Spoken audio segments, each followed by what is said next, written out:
अस्सलाम वालेकुम। आप दोस्त कैसे हैं?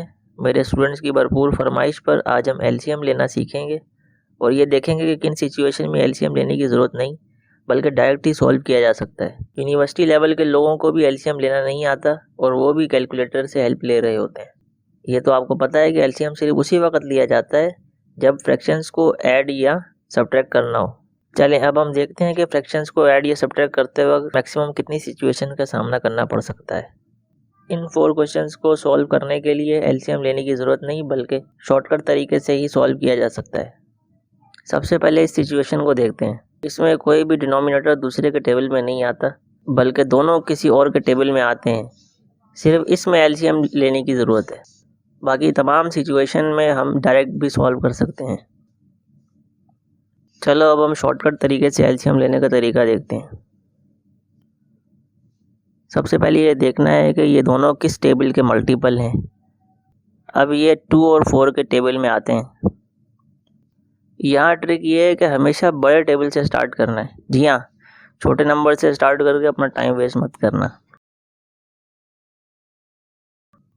सेकंड ट्रिक ये है कि जब दोनों किसी भी टेबल में नहीं आ रहे हो तो यहीं स्टॉप करना है और आखिर में इन फैक्टर्स को मल्टीप्लाई करके एलसीएम निकाल लेंगे।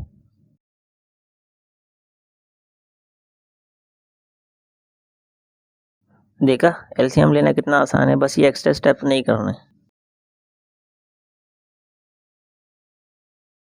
अब इन 4 प्रॉब्लम्स की तरफ आते हैं जिनको सॉल्व करने के लिए एलसीएम लेने की ज़रूरत नहीं बल्कि शॉर्टकट तरीके से ही इसे सॉल्व करेंगे।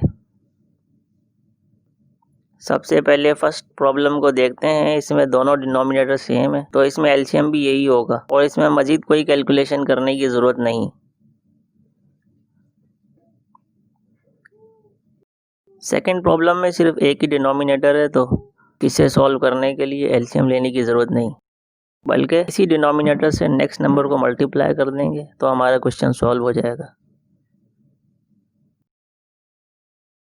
अब थर्ड प्रॉब्लम की तरफ आते हैं।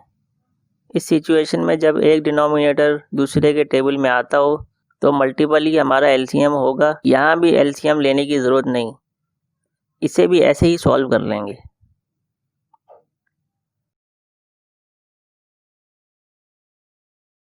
चलिए ये लास्ट प्रॉब्लम की तरफ आते हैं। इसमें दोनों डिनोमिनेटर में से कोई भी दूसरे के टेबल में नहीं आता तो इसका एलसीएम निकालने के लिए दोनों को मल्टीप्लाई कर लेंगे।